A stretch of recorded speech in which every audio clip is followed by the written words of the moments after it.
राधे राधे मित्रों, जय श्री कृष्ण। क्या आप जानते हैं भगवान श्री कृष्ण सिर पर मोर मुकुट धारण क्यों करते हैं? आज मैं आपको श्री कृष्ण के मोर मुकुट धारण करने का कारण बताऊंगी।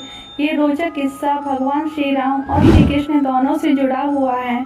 एक समय की बात है जब भगवान श्री राम त्रेता युग में लीला कर रहे थे, तब वनवास के दौरान माता सीता जी को प्यास लगी।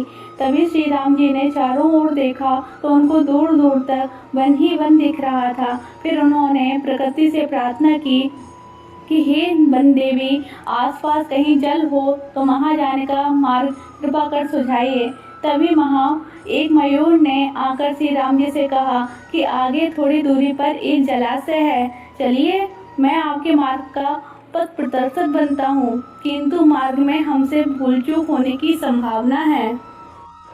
तब श्री राम ने मयूर से पूछा कि आप ऐसा क्यों कह रहे हैं? तब मयूर ने उत्तर दिया कि मैं उड़ता हुआ जाऊंगा और आप चलते हुए आएंगे, इसलिए मार्ग में मैं अपना एक एक पंख बिखेरता हुआ जाऊंगा। उसके सहारे आप जलाशय तक पहुंच ही जाओगे। जबकि ऐसा माना जाता है कि मोर के पंख एक विशेष समय एवं एक विशेष ऋतु में ही गिरते हैं। मोर यदि अपनी इच्छा के विरुद्ध पंखों को बिखेरेगा तो उसकी मृत्यु हो जाती है। भगवान को मार्ग दिखाने वाले मोर के साथ भी ऐसा ही हुआ। अंत में जब मयूर अपनी अंतिम सांस ले रहा होता है, तब उसने मन ही मन कहा कि वह कितना भाग्यशाली है कि वे प्रभु जो जगत की प्यास बुझाते हैं, ऐसे प्रभु की प्यास बुझाने का उसे सौभाग्य प्राप्त हुआ। मेरा जीवन धन्य हो गया, अब मेरी कोई भी इच्छा शेष नहीं रही। तभी भगवान श्री राम ने मयूर से कहा कि मेरे लिए तुमने जो मयूर पंख बिखेर कर अपने जीवन का त्याग कर मुझ पर जो ऋण चढ़ाया है, मैं उस ऋण को अगले जन्म में जरूर उतारूंगा। कहा जाता है कि जब भगवान श्री राम ने श्री कृष्ण के रूप में अगला अवतार लिया और अपने सिर पर मोर पंख धारण किया, तब भगवान ने अपने वचन अनुसार उस मयूर का ऋण उतारा था।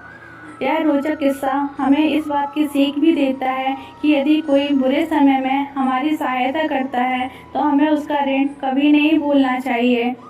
पिछले जन्म का ऋण चुकाने के लिए तो भगवान को भी इस पृथ्वी पर दोबारा जन्म लेना पड़ता है। फिर मैं और आप तो साधारण मनुष्य हैं, इसलिए किसी की सहायता करते समय मन में कभी ये भाव नहीं होना चाहिए कि मैं कर रहा हूँ, क्योंकि हमें नहीं पता कि हम किसी की सहायता कर रहे हैं या पिछले जन्म का ऋण चुका रहे हैं।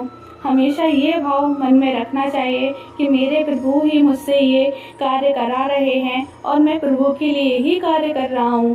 राधे राधे। जय कुंज बिहारी श्री हरिदास।